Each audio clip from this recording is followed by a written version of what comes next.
Hello friends and lovers, my name is Haelian and I am here to try and help you get better at Hades. This video will be a guide for the best potential builds with each weapon without the assistance of weapon aspects, so this will be most helpful to new players who are still trying to get their first win. But I do think there will be some useful general tips throughout it if you are interested. Don't worry, I'll have more videos in the future highlighting overpowered builds from the aspects as well.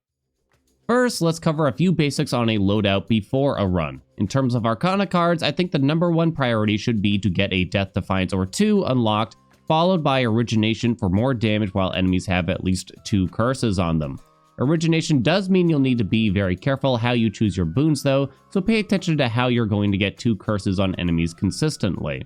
Here's a sort of bare bones setup for cards that I would recommend for anyone when you don't have a ton of grasp yet. Then you could add other potential cards like the Huntress or the Wayward Son when you get more, but remember that the Huntress does not help your Omega damage. I found myself not using the Unseen very often after my first 15 escape attempts or so because the 5 grasp feels very expensive when one decent magic regen boon will cover pretty much all your needs. Next is Keepsakes. First, you can't go wrong with Skelly's Tooth as a defensive. An extra Death Defiance is always going to be a good standby, plus it's really easy to unlock.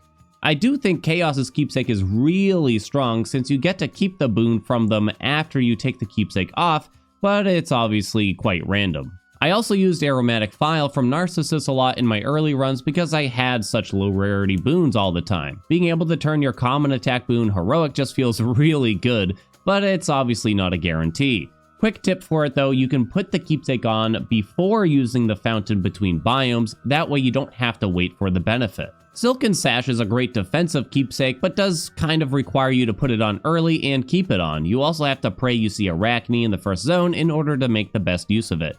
But it's definitely a great tool if you're still trying to reach Chronos for the first time, I think. One last thing before the weapons, and that is Hexes. So I felt that when I first started the game, it was kind of hard to get most Hexes to feel good. And when I asked the community, most seemed to agree. When you have very little meta progression on your save file, it's hard to charge the Hexes and use them reliably because you have so little max magic and so little ways to recover magic. However, there is one Hex that is absolutely busted no matter what: Moonwater. It heals you for 25 health 3 times between every fountain, and the magic requirement is super low.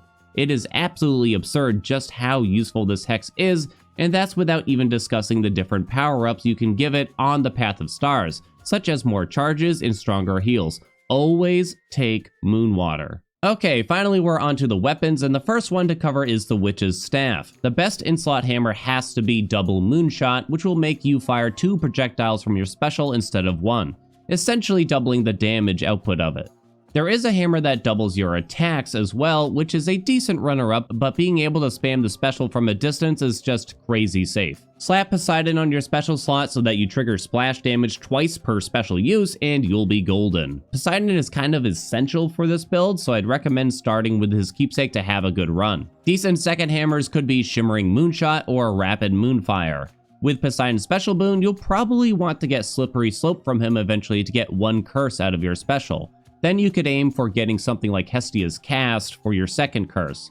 This also enables the possibility of getting the Scalding Vapor duo, but it does require you to have Slippery Slope already, so it might be kinda tough to get. Speaking of curses, I should probably mention that while I might not mention Zeus's Blitz boons for every build here, I think that it is a very powerful effect overall, so don't sleep on taking Zeus's attack or special for almost any build. Next up, we got the Sister Blades, and this is currently my favorite weapon and the one that I think is the easiest to win with when you have no aspects. The great thing is that there are quite a few options for the weapon, but if I have to pick one, it's going to be Hook Knives with Omega Special Spam.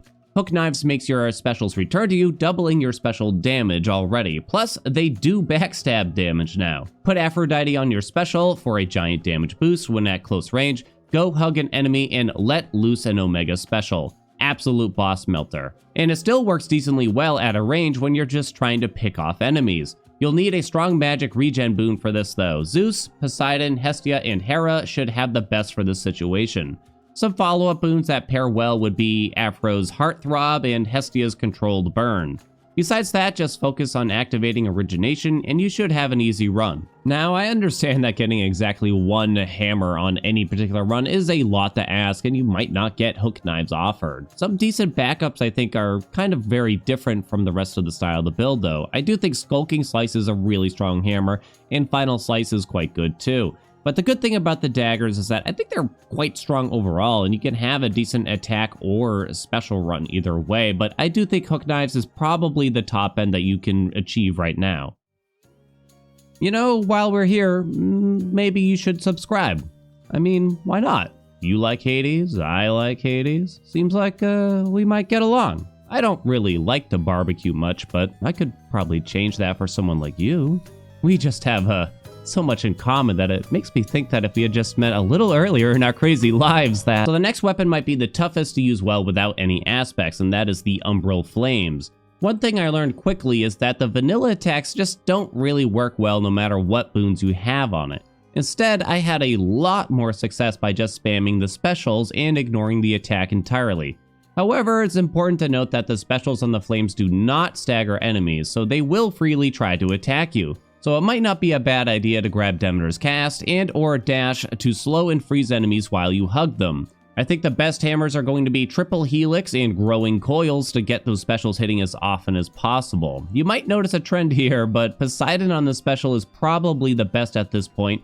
However, Zeus's Blitz should work well too if you get some follow-up boons from him. By the way, another useful tidbit is that Demeter's Cyclone effect does actually count as a curse, even though the game does not specify it as one. Next is our beloved Axe, and this is actually the weapon I got my first win with. However, it was also the first run where I didn't run into Eris, so that might have something to do with it. I think the best you'll do with the Axe early on is to go for a spin to win build, so Omega attack all day. Now I think that the best hammer has to be Advancing Whirlwind, which allows you to toss your whirlwind ahead of you and even gives bonus damage. You'll probably want Apollo or Demeter on your attack in this instance then. If you don't get offered advancing, something like Furious or Psychic Whirlwind will work pretty well too, and then you could consider using Aphrodite's attack instead since you'll have to be at close range. Demeter has a great boon for when you're using Omega attack a lot, by the way, but you'll need even more magic regen, so be careful and make sure you take something decent for that.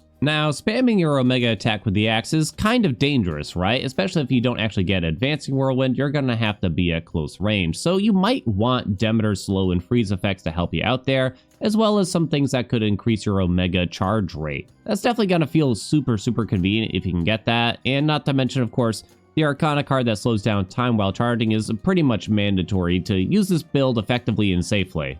Lastly, we have Revaal, and to be honest, this was the one that we struggled the most with to come up with a strong, consistent build for. Not really because it stinks or anything, more so because it kinda just works decently well with everything, I think. But I do have some decent advice for it, which is to abuse the Omega special move and mostly ignore the regular special. You see, the Omega special actually makes you invulnerable during it, so a good attack pattern would be to shoot out all your shells, then charge your Omega special to dive through enemies and retrieve them safely. For hammers, I like Bolstered Array and Twisting Crash especially. Aphrodite's special boon will work really well here, and I think I might recommend Zeus's attack boon the most. So fire off your attacks, apply Blitz, Omega special in to trigger it. Getting a cast from Aphrodite, Demeter, or Hestia works well for the second curse effect. And that's everything. I tried to cover as much as possible in as little time as possible, so I wouldn't be surprised if you have a lot of questions still. So feel free to ask whatever you need in the comments here. I got lots more guides and build videos planned for the future, so be sure to subscribe too. Thank you so much for watching, and I hope to see you in the next video.